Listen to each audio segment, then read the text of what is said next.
Good morning students. बेटा कल हम आपकी क्लास में जो है चैप्टर नंबर 14 ईदगाह के बारे में पढ़ रहे थे।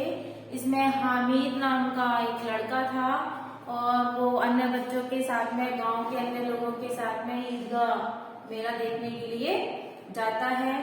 तो बच्चे और हामिद रास्ते में जब शहर में पहुंचते हैं ईदगाह के रास्ते में पहुंचते हैं तो बड़ी बड़ी बिल्डिंगें देखते हैं, क्लब हाउस देखते हैं, में देखते हैं।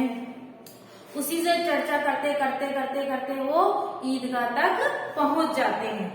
अब क्या होता है, सहसा आगे क्या होता है कि अचानक ईदगाह नजर आ जाता है। ऊपर इमली का घने वृक्षों की छाया है, नीचे पक्का फर्श बिछा हुआ है जिस पर जाजिम यानी कि चटाई नुमा, जो कह सकते हैं चटाई जैसे बिछी रहती है उस तरह से बिछा हुआ है। रोजेदारों की पंक्तियां, जिन्होंने रोजा रखा था वो पंक्तियों में एक के पीछे एक बैठे हुए नजर आते हैं। बेटा नए आने वाले आकर पीछे की कतार में, और जो पीछे नया आने वाला होता है वो पीछे की कतार में बैठता हुआ चला जाता है। इस तरह एक के पीछे एक के पीछे एक के पीछे एक बैठते हुए चले जाते हैं। आगे जगह नहीं है, यहाँ कोई धन और पद नहीं देखता। मतलब जब हम भगवान के दर्शन करने के लिए जाते हैं तो आपको पता है वहाँ कोई अमीर नहीं होता, गरीब नहीं होता। जिसको जैसी भी सहूलियत होती है वो उसी अकॉर्डिंग जो है भगवान के दर्शन करता है। इतनी सुंदर व्यवस्था वहाँ पर थी। लाखों सिर एक साथ सिजदे में झुक जाते, मतलब एक साथ लाखों सिर अल्लाह को क्या करते, प्रणाम करते हैं। फिर सब एक साथ क्या हो जाते हैं, खड़े हो जाते हैं। एक साथ फिर क्या करते हैं, झुकते हैं। और एक साथ क्या करते हैं, आपको पता है कि नमाज पढ़ते हैं तो घुटनों के बल बैठ जाते हैं। कई बार यह क्रिया होती है जैसे बिजली की लाखों बत्तियां एक साथ प्रदीप्त होती है। जैसे बिजली की जो बत्तियां होती है, बल्ब होते हैं, जब हम जलाते हैं तो एक साथ क्या होती है, उजाला देने लग जाती है। और फिर जब बंद करते हैं तो एक साथ क्या होती है, बुझ जाती है। यही क्रम उन लोगों में भी चल रहा था। नमाज खत्म हो गई, लोग आपस में क्या करने लगे, गले मिलने लगे। और तब मिठाई और खिलौनों की दुकानों पर धावा बोला गया। मतलब जब नमाज खत्म हो गई है ना, और सब आपस में गले मिल लिए, उसके बाद लोग बाग जो है मिठाई वालों की दुकान पर, खिलौनों वालों की दुकान पर जाने लगे। यह देखो हिंडोला यानी कहते हैं झूले को। हिंडोला किसे कहते हैं, झूले को। एक पैसा दे करके चढ़ जाओ। हिंडोला वाला आवाज लगा रहा है कि भाई आओ आओ आओ, एक पैसा दे करके हिंडोला पर चढ़ जाओ। फिर वो कहता है कि कभी जमीन पर गिरते हुए, यह चरखी है, लकड़ी के हाथी, घोड़े, ऊंट छड़ों से लटके हुए हैं। एक पैसा दे करके बैठ जाओ और 25 चक्करों का मजा ले लो। महमूद क्या करता है, महमूद तो सिपाही ले लेता है। महमूद क्या लेता है, सिपाही। ये भी लर्न करने जरूरी है कि महमूद क्या लेता है, सिपाही। महमूद क्या लेता है, सिपाही लेता है। खिलौना है, सचमुच का सिपाही नहीं लेता है, खिलौना लेता है ना। महमूद सिपाही लेता है।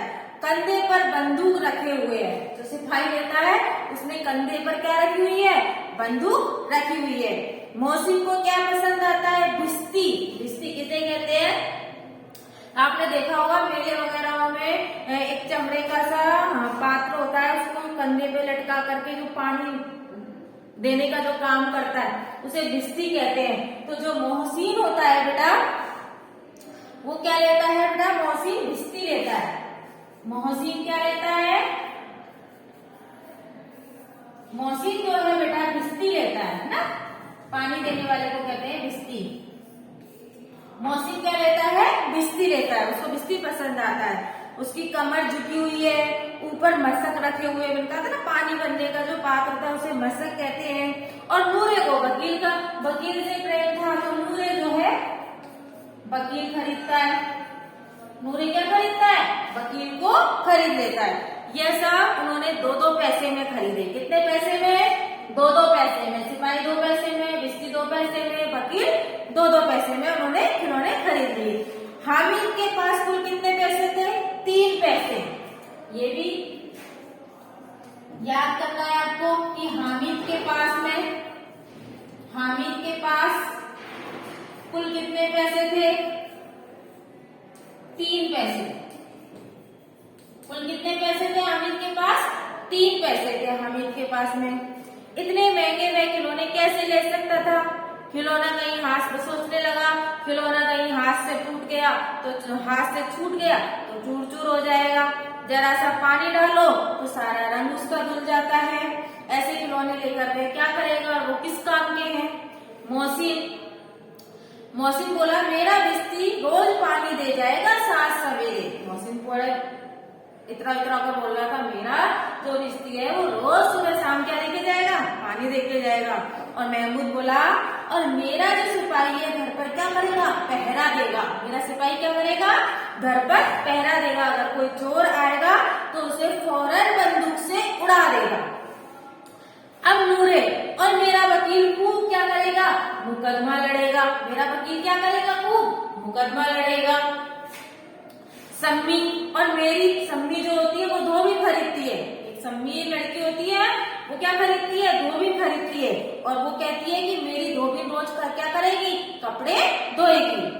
हामिद खिलौनों की निंदा करता है। क्यों? क्योंकि बेचारे के पास में 3 पैसे होते हैं और उन 3 पैसों से फालतू में उन 3 पैसों को उड़ाना नहीं चाहता है, तो वो क्या करता है? उन खिलौनों की क्या करता है? निंदा करता है ना। कैसे करता है कि ये तो मिट्टी के हैं, गिरेंगे तो चकनाचूर हो जाएंगे। लेकिन ललचाई हुई आंखों से खिलौनों को देख रहा है। उसका अंदर से जी क्या कर रहा है? ललचा रहा है कि काश मेरे पास भी क्या होते? खिलौने होते। फिर खिलौनों के बाद में मिठाइयाँ आती है। खिलौने के बाद में क्या आती है? मिठाई वालों की दुकानें आती है। तो कोई तो रेवड़ियाँ खरीद लेता है, कोई गुलाब जामुन खरीद लेता है, किसी को सोन हलवा अच्छा लगता है और मजे से सब खाते हैं। हामिद उनकी बिरादरी से बिल्कुल अलग था। हामिद को कोई नहीं पूछ रहा था क्योंकि उसके पास तो इतने पैसे नहीं थे कि वो खिलौने खरीद सके और मिठाइयाँ खरीद सके। उसके पास तो कितने पैसे थे? 3 ही पैसे थे। क्यों नहीं कुछ लेकर खाता? सब कहते हैं कि तेरे पास में तो 3 पैसे हैं, तू लेकर के खा ले। ललचाई आंखों से सबकी ओर वो देखता रहता है। मोहसिन कहता है हामिद रेवड़ी ले जा, कितनी खुशबूदार है। मोहसिन कहता है कि हामिद तू रेवड़ी ले ले, देख कितनी अच्छी है रेवड़ियाँ। हामिद उसके पास जाता है। मोहसिन दोने से एक रेवड़ी निकाल करके उसकी ओर बढ़ाता है ना। हामिद क्या करता है? हाथ फैला देता है। लेकिन मोहसिन जो है रेवड़ी अपने मुंह में रख लेता है। कहते हैं ना किसी को कुछ देते हैं ले लेगा तो फौरन उससे कहते हैं अरे भाग जा। तो उसका लोग बच्चे जो है मजाक उड़ाते हैं। महमूद, नूरे, सम्मी खूब तालियां बजा बजा करके हामिद के ऊपर हंसते हैं। मिठाइयों के बाद में कुछ दुकानें लोहे की चीजों की आती हैं। किसकी आती है? लोहे की चीजों की। लड़कियों के लिए, लड़कों के लिए यहाँ कोई आकर्षण नहीं था। लड़कों को क्या मतलब लोहे की चीजों से? तो उन्हें तो कुछ मतलब ही ना था। वे सब आगे बढ़ते जाते हैं। हामिद लोहे की दुकान पर क्या करता है? रुक जाता है। हामिद क्या करता है? लोहे की दुकान पर रुक जाता है। फिर वो वहां पर रखे हुए चिमटे देखता है। चिमटा आप जानते हो ना, जिससे रोटी वगैरह पकड़ते हैं, उसको देखता है। उसे ख्याल आता है कि भाई दादी के पास में चिमटा नहीं है। जब वो तवे से रोटियां उतारती है तो उसका हाथ क्या होता है? जल जाता है। उसका हाथ क्या होता है? जल जाता है। अगर वह चिमटा ले जाकर दादी को देगा तो दादी बहुत प्रसन्न होगी, फिर उनकी उंगलियां कभी ना जलेंगी। हामिद के साथी आगे बढ़ गए और हामिद के साथी तो जो है आगे चले गए। सभी पर सब क्या कर रहे थे? शरबत पी रहे थे।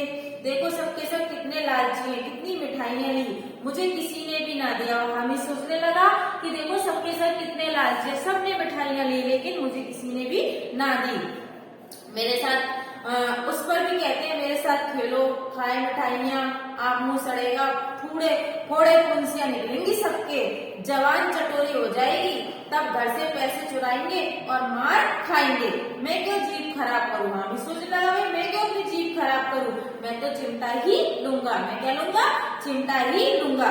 अम्मा चिमटा देखते ही दौड़ करके मुझे क्या करेगी? गले लगा लेगी और मुझे क्या देगी? दुआएं देगी। इन लोगों के खिलौने को कौन दुआ देगा? मेरे पास पैसे नहीं हैं। तभी तो महमूद और मोहसिन जो मिजाज दिखाते हैं सबके सब खूब हंसेंगे कि हामिद ने क्या लिया है? चिमटा। हंसे मेरी बला से। अब हामिद सोचने लगा कि मैं अगर चिमटा ले लूंगा तो मेरी दादी क्या मुझे आशीर्वाद देगी और बहुत सारी दुआएं भी देगी। लेकिन अगर मैं चिमटा लूंगा तो ये जो मेरे दोस्त हैं वो मेरे ऊपर क्या करेंगे, हंसेंगे। फिर वो हामिद क्या करता है कि उस दुकानदार से पूछता है कि ये चिमटा कितने का है। दुकानदार बोलता है कि भाई 6 पैसे का चिमटा है। हामिद का दिल बढ़ गया, घबरा गया, मेरे पास तो 6 पैसे ही नहीं है ना, मेरे पास तो 3 पैसे है, इतने से पैसों से मैं कैसे चिमटा लूंगा। तो बोलता है भैया ठीक ठीक बता दो, ठीक ठीक 5 दे देना भाई, 5 पैसे दे देना, लेना हो तो लो, नहीं तो चलते बनो। क्या देता है दुकानदार। हामिद ने कलेजा मजबूत करके कहा 3 पैसे लोगे। क्या कहा, 3 पैसे लोगे। यह कहता हुआ वह आगे बढ़ गया। दुकानदार की गुड़कियां ना सुने, लेकिन दुकानदार ने गुड़कियां नहीं दी और बुला करके उसे चिमटा दे दिया। हामिद ने इस तरह उसे कंधे पर रखा मानो वह क्या किसी बंदूक को लिए जा रहा है। तो आज इस चैप्टर को हम यहीं तक पढ़ेंगे बेटा। आशा करती हूँ कि आपको ये चैप्टर समझ में आ रहा होगा। आप भी अपनी बुक में से इस चैप्टर को रीड करना अच्छे से, तो आपको बहुत अच्छा लगेगा